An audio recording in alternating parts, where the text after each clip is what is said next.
नमस्कार। साल 2004 में बनी फिल्म नाम आखिरकार 2024 में रिलीज हुई। इस 20 साल की लंबी देरी ने फिल्म को लेकर कई सवाल खड़े कर दिए। क्या यह फिल्म वाकई रिलीज होने के काबिल थी या इसे समय की धूल में ही खो जाने देना चाहिए था? नाम एक मनोवैज्ञानिक थ्रिलर है जिसे अनीस बज्मी ने डायरेक्ट किया है।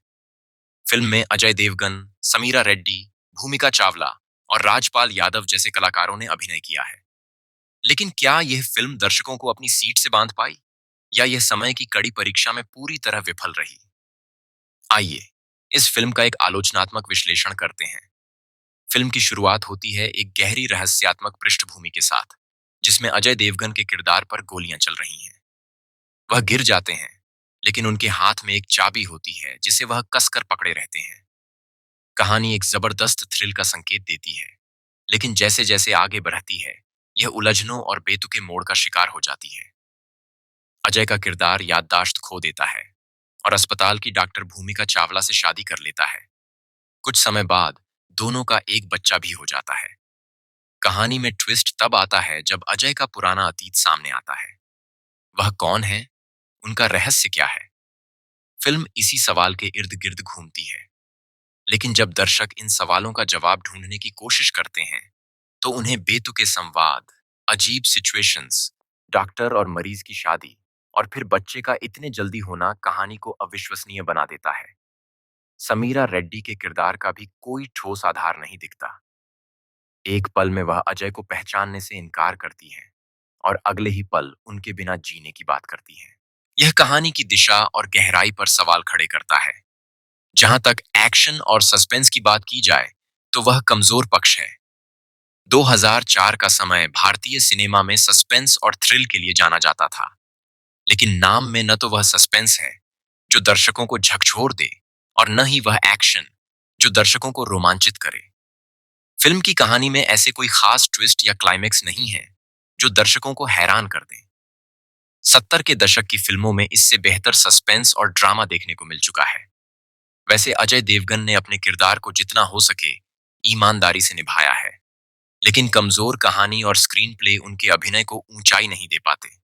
भूमिका चावला ठीक ठाक नजर आती है, लेकिन उनकी भूमिका सीमित और अधूरी सी लगती है। समीरा रेड्डी की ओवर एक्टिंग फिल्म को और कमजोर बनाती है। फिल्म की सबसे प्यारी बात है अजय की बेटी का किरदार निभाने वाली श्रेया शर्मा, जो अपने छोटे छोटे दृश्यों में मासूमियत और स्वाभाविकता लाती हैं। सहायक कलाकार जैसे राहुल देव, शरद सक्सेना और यशपाल शर्मा जैसे अनुभवी कलाकार भी फिल्म में कुछ खास कमाल नहीं कर पाए।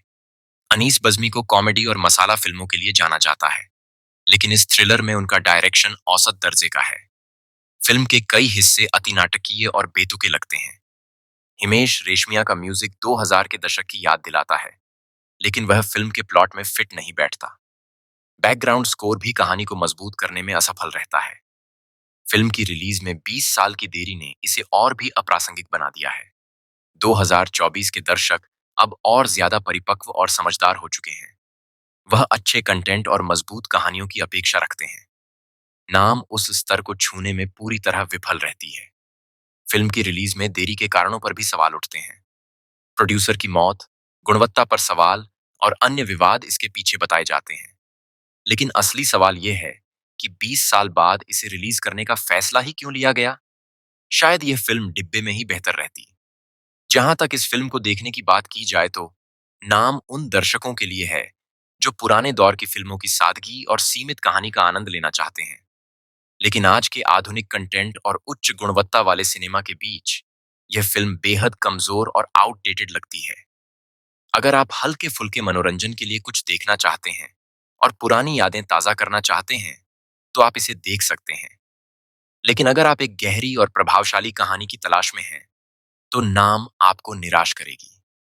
ले देकर यही कहा जा सकता है कि नाम एक ऐसा प्रयास है जो सही समय पर रिलीज होता तो शायद थोड़ा प्रभाव छोड़ पाता, लेकिन 20 साल की देरी ने इसे केवल अतीत का एक अवशेष बना दिया है। फिल्म की कमजोर कहानी, कमजोर निर्देशन और बेतुके मोड़ इसे दर्शकों से जोड़ने में असफल बनाते हैं। कुल मिलाकर नाम एक टाइम पास फिल्म है, जिसे आप शायद कुछ मीम्स और हल्के मनोरंजन के लिए देख सकते हैं, लेकिन इसे गंभीरता से लेने की कोई जरूरत नहीं है। अजय देवगन और अनीस बज्मी जैसे बड़े नाम भी इस फिल्म को डूबने से नहीं बचा पाए। फिर मिलते हैं इसी तरह किसी नई फिल्म के रिव्यू के साथ। धन्यवाद।